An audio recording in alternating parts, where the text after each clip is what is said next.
Jersey, I imagine. He lives there. Well, you gonna be a pastor? I doubt it. Oh man. So what else do we have? What I'll else be is more going like a on? writer. A Or a writer? pastor. I'm not a biter. I'm a writer for myself and others. What if there was ghostwriters? What you just said you would write for a pastor? Yeah.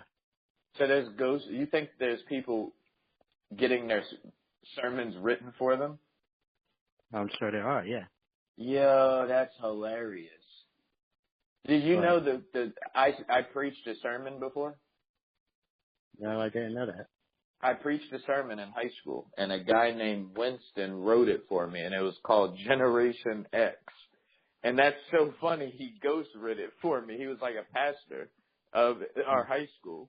He was a ghostwriter. You know how there's a big beef in hip hop, like people ghostwriting. Right. But I never thought of a pastor getting. So that means there's some pastors out there that are going to Fiverr, and they're getting someone to write their bullet points of their sermon. I'm fairly certain that everything that involves public speaking and things of that nature, singing and so on, I'm sure they all have their little pockets of people with ghostwriters. Yeah, that how funny is it? Who thinks of that though? Who thinks of what?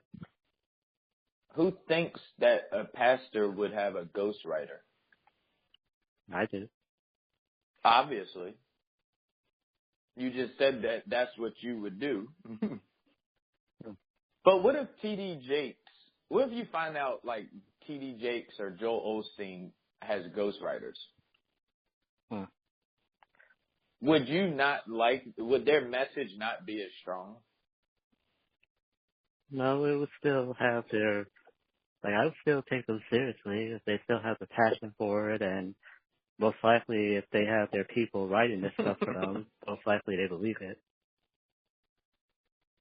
So it's not like hip hop where it would take away your credibility. Right. Wow. I disagree though. So how do you feel about comedians having ghostwriters? I still don't care. You still don't care. Most likely I'd be more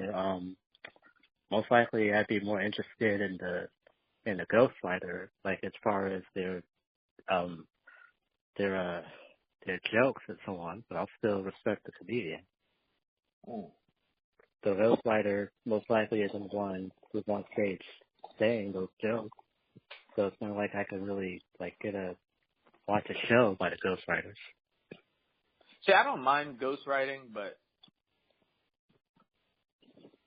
the pastor,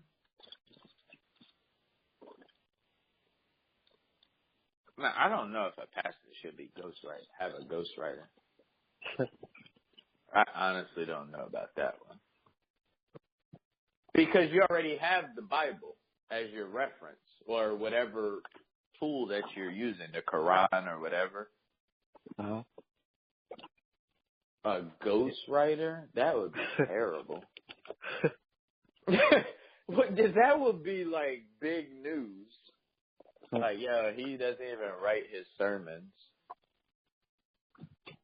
Like, yo, he doesn't write his sermons? And then he starts getting, like, scrutinized because he doesn't write his sermons.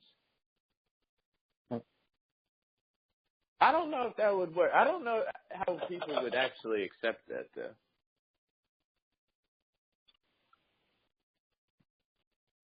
That's like when I put the question up, like, on Facebook about if you found out your pastor smokes marijuana, would it matter? Wow.